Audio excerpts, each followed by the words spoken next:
would you like to talk about today? Dispelling the fear of mediumship and other things that we encounter in everyday life.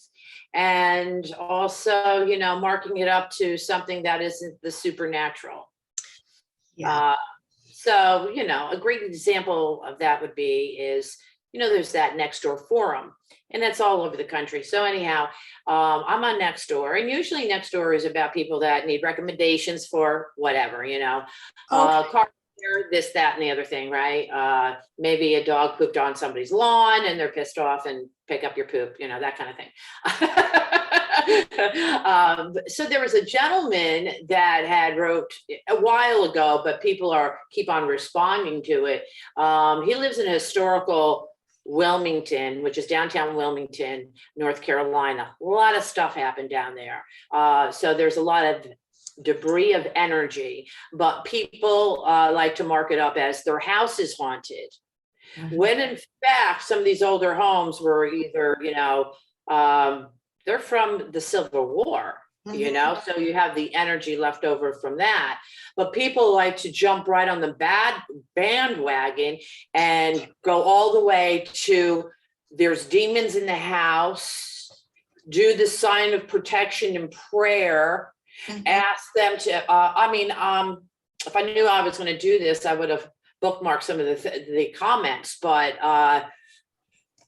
whoa, I was just, and I really didn't write anything, I didn't, because somebody had recommended on there that he come see me. And the person knowing me and knowing my view on all of that. And there's a lot of paranormal investigators here in Wilmington, and a lot of them are very, very legitimate. And they will say, well, no, that's just the energy, mm-hmm. And so anyhow, along with that, we're getting, or it was getting a lot of, have a priest come in, bless the house, ask him in the name of Jesus. If you don't believe in Jesus or Christianity, that demon or that whatever, that spirit is going to stay there. Oh, wow. Yeah. Oh, it goes all the way there. Let me see. There was another comment about crossing over the spirit. The spirit is stuck, and reassure him or her that you're going to release their spirit to the other side, and they will be with their family. I mean, it just got to the point where I was just like, I can't even comment on it. Yeah, it's like everything that we don't fully understand, which we're not going to understand everything as a human, all of a sudden turns into, the newest vampire movie in our heads. It's like, right.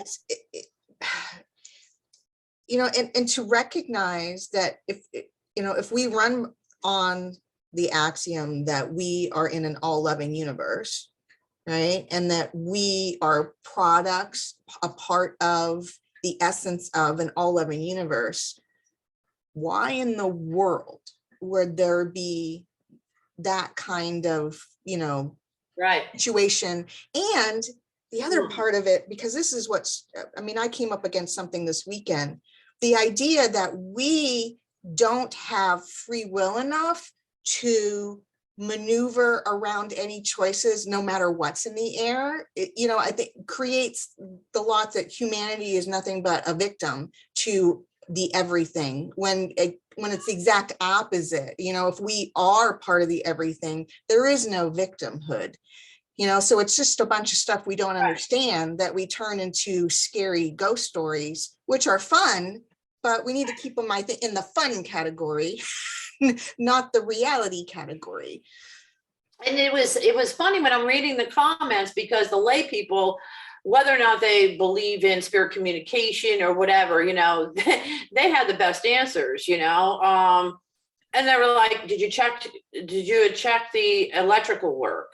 Exactly. Did you check this? Did you check that? And somebody put, I would check all that before you go looking for a psychic or medium or somebody, Exactly. get that out of the way, which is a really, really good point, Mhm. those houses were built 2 centuries ago, a century ago. There's a So lot of history there, a lot of history there, but also history in the building itself, as far as the concrete, the foundation itself, the physical, the physical building itself. Things shift, That's true. This, wood rots, electrical wiring. Yeah, the center that I work in, Unity in Edinburgh, is over 100 years old. I mean, it's pushing maybe 130 at this point. I'd have to look to be sure. Anyway, the boiler system creaks and groans and whatever. And I swear, every time we're in there and it's quiet and we're doing a meditation or something, somebody looks at me in horror every time. And I have to say, it's the boiler system. It's the boiler system. Because again, that's where some, what's going on? Why is it creaking and groaning? It's the boiler system. It's really old place. Yeah, you have to kind of keep on reassuring people. Now, I'm not saying that the energy of the debris of energy is not still there. Oh, I'm not saying that, it definitely can be. And there was an exercise that I used to do with people, when I was doing face-to-face development back in New Jersey. And what I would do is I would have people stand in front of a white wall. People would stare at that person for even 10 seconds, 15 seconds. The person would remove himself and you could still see that outline of the person, the energy that has been left behind. So can you imagine that if somebody is living in a space, and that was only for 10 seconds, 20 seconds. Now they live there for 5 years, 10 years, 40 years, maybe something traumatic happened in there. That is just the energy that has been left behind. And there's different ways we can break up that energy.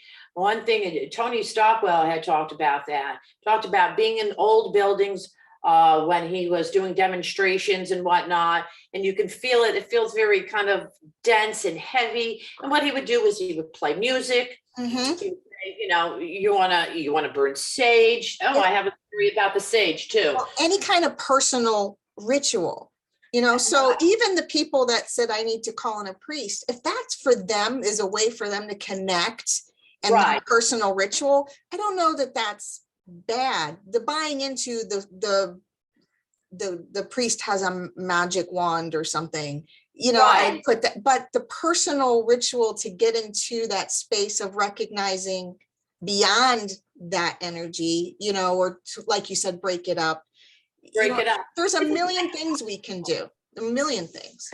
Right. There's a psychological effect to it too. So that helps you move on and replace that in your mind with, the bad to the good, then that's fine. Whether you clap, and he used to clap in the corners, try to break it. So was that really happening, or was that just? I really think it's whatever we personally connect with. Because I know I've had some clients come in that are just, because they moved into a new place or whatever, and they're all like, but I feel whatever. And I'm like, well, make it feel like you.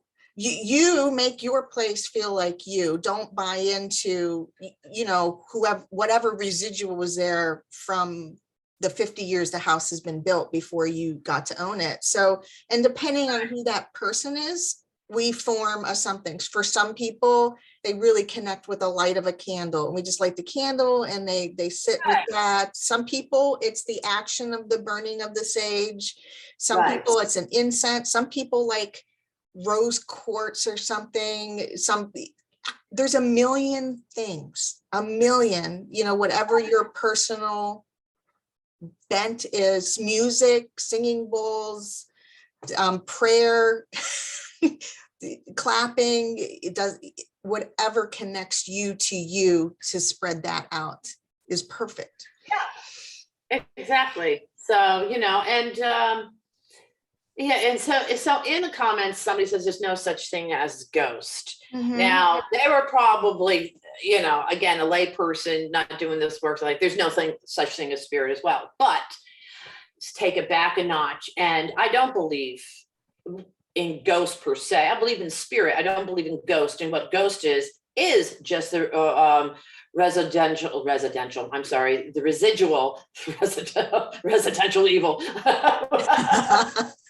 the residue of the energy that's been left behind. Right. Because you can interact with spirit, you cannot interact with a ghost. That's a great example. That is a great definition. I love that definition. So, and I have an example of that. So I went up to go see my grandfather's house. This is about 10 years or so.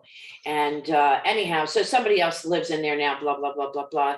And they've lived there for, let's say, 15, 20 years. So, and they renovated it in the whole 9 yards. So the kid let me in, and I say kid, he was like in his 20s, and he let me in the house, and we were like looking around, and we were talking, and I said, so, you know, is there any activity in here? And he's like, what? And the girlfriend knew exactly what I was talking. She goes, she's talking about ghosts. She's talking about blah, blah, blah. And he's like, oh, he goes, well, personally, I've never seen anything, but I'm the only one that hasn't seen anything. Everybody else does. And I said, really? He goes, oh my God. He said, there's the guy, and I just love this. He said, there's the guy with the white hair and the pipe that's always in the corner.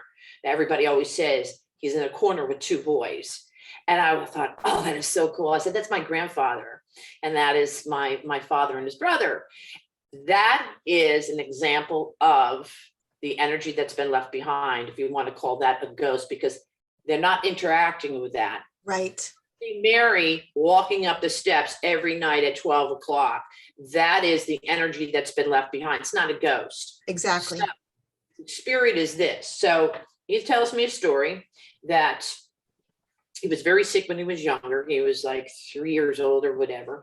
And he's upstairs in the room. And as he points to the room, I go, oh, that was my father's room, right? So, but anyhow, so he's in the room, and they lived like 25 minutes from the hospital. His mother was a nurse at the time. So she was waiting for his temperature to go up before she brought him to the hospital, because it's in the middle of the mountains, right? So she gets up there because now it's time. Like, she's got to take her kid to the hospital. So she gets up there and she sees my grandfather bending over and patting his head. That's a spirit. And I think she said she didn't feel scared. Well, he was telling me that she didn't feel scared. She didn't feel anything. She felt relief, like there was somebody there to watch her son. Well, she was downstairs calling people, you know. She's like, whoa. But it took her back a minute, but there was no feeling of any type of. But there was an interaction. That's the difference. There's an interaction. And why is grandfather there? Well, that was his home for 40 years. Is he in his heaven with his people? Absolutely. Oh, yeah. Absolutely. So it's not that he's in the house and he's stuck in his house. He's there because he chooses to be there, because that's where he spent 40, 50 years of his life. And there was a need for him to be there at that particular time to comfort, to heal. Yes. That boy, to comfort that boy. So there you go. And he had told me another fun story. I come from a family of partiers, and they used to go out and they used to play a bunch of instruments and whatnot. So after they would do the renovations on Saturdays, they would have a huge party in the yard. And it said at one time they came into the house and they could hear music blasting, but there was nobody around. They could hear a guitar playing and they heard a harmonica. That was my father. But he had already done that there. It wasn't like he's doing it now. Right. So I thought that was really cool. Again, you know, it was just the timing. So could it be spirit was there, or could it be that it was the energy that was left behind? I don't know, you know, but because it seemed to be like a little interactive with them. So it seemed to be that, but you know, they're not going to hurt you. They don't have a physical body to hurt you. Right. And again, you have free will. There's nobody going to make you do anything. Exactly. You get to choose. One of my mentors used to say this. Jenny Nahavik used to say this, and I love this. She used to say, if we think that spirit is stuck, what we're saying is God is out of control and doesn't know what he's doing. Yeah. Or we have more power than creation, that we have to release somebody to the other side. Exactly. When they talk about the rescue, everybody has their own opinion about that. I'm very vehemently opposed to that, because we do not have more power than the universal energy. I think it's a misperception of what's happening. And that's all. We're not decoding that correctly in some way for whatever's happening. Mavis Patil, I was in a lecture with her I don't know, about 7 years back. And she told the story of how she used to sit in one of those circles that would say they were crossing people over. And Yeah. she's very clairvoyant, so she sees spirit people. And she said they were in this circle, and for weeks on, for a few weeks in a row, she would see one particular spirit person, like in the corner of the room, with them. And she kept praying that he would come to the middle of their circle so that they could help him. Right. And then she finally had an interaction with that spirit person. And she's like, are you ready? He's like, I'm already here. I'm having fun watching you guys think you know what you're doing. Like, what is the story? She's like, man, I got told, but in a funny way, that right from the spirit person that you guys are just making stuff up. I'm here laughing at you guys, hoping that you'll see me and I can talk, so I love that story because it's, it's so true. We have this misperception that people are somehow harmed when they leave this body, or they, we have this, Patrick Swayze ghost image of the afterworld.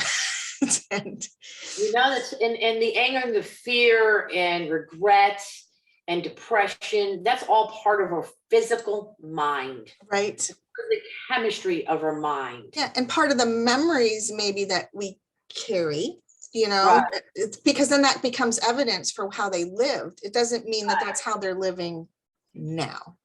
Right. Because I have a lot of people say, well, are they mad at me because I did this? Because I left before they passed? Is my father upset with me because of this? And I'm like, sweetheart, that's anger, that's fear, that's an emotion that is harmful, and that's part of us, and that's part of our mind. Mm-hmm. We don't take that with us. I truly believe that we don't take that with us. No, I don't think so either. You brought through tons of people. I've never felt anything like that. No. Never, ever have I felt things like that, ever. No. Yeah, there's no. And you think if that was a part of it, after this many years, one of us would have encountered something. I brought through people that maybe did not live their lives maybe morally correct, let's just say, people that were a little sketchy. I brought through people like that, but it doesn't feel like that because they're not bringing all that with it. They may bring it with them as evidence of who they are. It's like they recognize this is who I was and this is how I lived my life. But I need to recognize it, but doesn't mean I need to be that anymore because I'm not that anymore. And that's what people maybe need to recognize when they're walking into a house. And whether or not you're practicing medium or not, it doesn't matter. We all have medium mystic experiences at times. And all of a sudden we feel something, oh my God, we got this guy that's freaking evil and he did this and he did that and he's doing this and he's showing me this and he's a horrible person and a horrible spirit. It's going to hurt me. It's going to attach himself to me. And no, sweetheart, you're having medium experience. It's just communicating what he was like here on the earth. Exactly. He's recognizing his faults and how he led his life. Right. I had there was another medium that was giving me a reading once, and they told me that I had this person that was attached to me is alcoholic. I really need to do some kind of cleansing because they're around me and everything they said. It was my grandfather. And I'm like, oh, he can stay. Yes, he drank too much while he was here, but we all loved him. But the perception was, since this person had that in their history, that they had somehow attached this darkness to me and I was carrying it around. And I'm like, I don't think so. All the evidence says that that's my grandfather. So why would I want him to go away? And again, free will, no one's going to attach anything to me. And you know what? Leave my grandpa alone. I mean, the misperception that because he had that in his life, that he was not somehow good for me to still have in my life when he's passed is just crazy. Right. Yeah, exactly. And somebody was reading me one time and said something about my father. Your father's on one side, and she was this is back in New Jersey, and she was a student, and she didn't know like what I did, but then then I made it clear what I did. She said, "Oh, you have your father on one side. Your father passed, right? Yeah. Okay. Did your mother pass? Yes. Okay. So your mother's here and your grandmother's here, and they're staying away from your father because yeah, he wasn't a good guy. And so your grandmother's really pissed off at him, the way that he treated your mother. So they want him to stay away from him, where I'm like, this is not even true. I said to her, like, I don't buy that at all. Well, it's true. No, it's not true. I'm a medium and I understand what they're doing is they're giving you evidence of what it was like here on the earth plane. They're not up there doing that shit. Yeah, they're not up there arguing like They're craziness. not arguing. Anita Morjani wrote the book Dying to Be Me. And in that book, she talks about how before her father passed, they were like really sandpapery, their relationship. And when she had her near-death experience, she called it her essence merging with his essence. And she said nothing that happened between them on here, their disagreements or whatever, she didn't feel any of it, that it was complete love from him. And oh my gosh, I'm so happy that I get to spend these few minutes with you during her, experience. And so when she came back from that near-death experience, her whole realization was, all this stuff that we worry about and these arguments we have with each other and disagreements, she's like, yes, we want to try to settle them and do the forgiveness and the gratitude. She's right. Like, but if something happens and you don't have that chance or you never quite get it resolved, it doesn't mean you're at odds with each other when you pass. Right. It's this gratitude of, oh my goodness, we get to share this kind of space with each other now. Yeah. It's a new reality. Yeah. It's a new room. It's a new chapter. It's a new book. Right. Yeah, it's better. New book. I like that. New book. A new book. It's a new book. It's a hardcover book. Now we're in the paperback realm. Now we're in the hardback realm. Exactly.